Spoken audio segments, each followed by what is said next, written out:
President Trump heads to North Carolina tomorrow for the kickoff of the Republican convention in a state he carried by 3.5 points in 2016. It's one of the 6 battleground states the campaigns are concentrating on, and polls show the race is neck and neck there right now. Martha Raddatz traveled there for our special series, 6 for the Win. On an afternoon thick with southern heat, Susan Ford expertly moves huge boxes of tobacco on her family's 2,000-acre farm, leaving little time to pay attention to this week's Democratic convention. Not that she wanted to.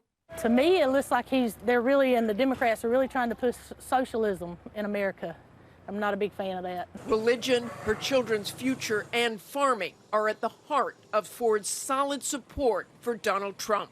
I think he's really done a lot for ag and agriculture in America. There is only one thing that gives her, well, pause about Trump. Do his tweets, some of the things he said, does any of that bother you?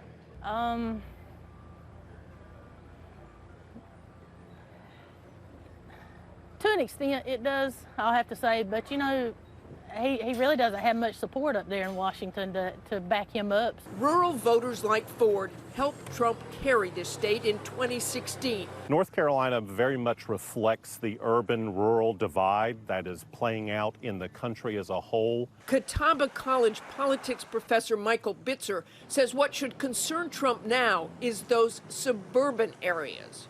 He won the surrounding suburban areas very handily, over 60%. But if there's any slippage in his margins and those urban suburbs move even more Democratic, I think that's going to make things even more competitive in North Carolina.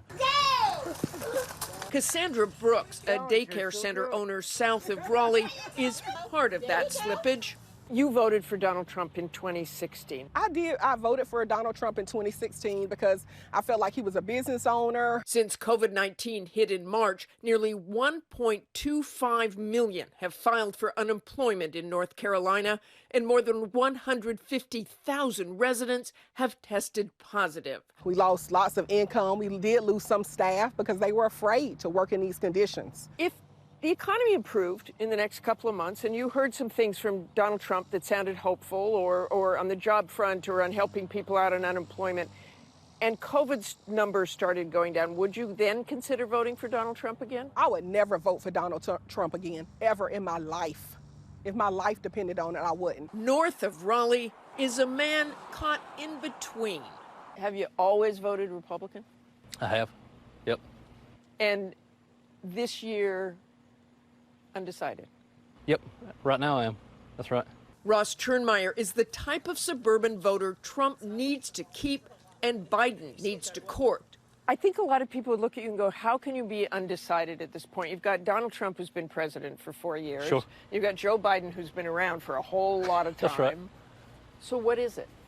You know, it ends up being kind of policy versus person in my mind. I've always kind of really more aligned with the Republican Party in terms of their ideas about the platforms that they run the country from. But then you look at President Trump, the way he kind of acts personally, he's very disparaging to people. But the former vice president projects a sense of leadership that you kind of expect from the role of president. Thanks to Martha for that. Hi, everyone. George Stephanopoulos here. Thanks for checking out the ABC News YouTube channel. If you'd like to get more videos, show highlights, and watch live event coverage, click on the right over here to subscribe to our channel. And don't forget to download the ABC News app for breaking news alerts. Thanks for watching.